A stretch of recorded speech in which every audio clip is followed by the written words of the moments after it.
Hello, మీకు తెలుసా 83 కాస్త ఇప్పుడు 103 అయ్యింది.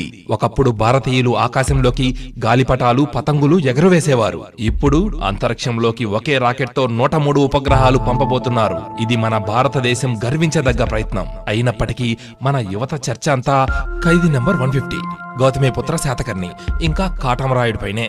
ఆ సినిమాలు హిట్ అయితే ప్రొడ్యూసర్లకి హీరోలకి డబ్బులొస్తాయి. అది వారి వారి వ్యాపారం. ప్రజలకి దేశానికి ఒరిగేదేమిటి? మన దేశం గూర్చి మనం ఆలోచించకపోతే ఇంకెవరు ఆలోచిస్తారు?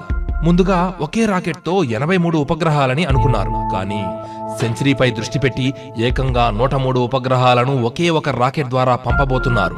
దేశానికి పేరు తెస్తూ దాదాపు 1500 కోట్ల రూపాయల ఆదాయాన్ని కూడా తెస్తున్న మన ఇస్రో శాస్త్రజ్ఞుల ఘనతపై సంబరాలు చేపట్టాలి. మన యువత ఇటువైపు దృష్టి పెడితే వారి సాంకేతిక పరిజ్ఞానం కూడా పెరుగుతుంది. ప్రపంచ దేశాల యువత ఇదే విషయం గూర్చి చర్చించుకుంటూ ఉంటే ప్రయోగం చేయబోతున్న ఒక తెలుగు రాష్ట్రంలో కానీ మన తెలుగు రాష్ట్రాల్లో ఆ ఊసే లేదు. ఇప్పటికీ పరిస్థితి మన చేతిలోనే ఉంది.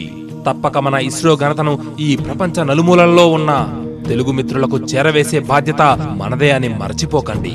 ఒక్క విషయం గుర్తుంచుకోండి, సినిమాలకు నేను వ్యతిరేకం కాదు, కానీ దేశం ముందు తరువాతే ఏదైనా. జై భారత్.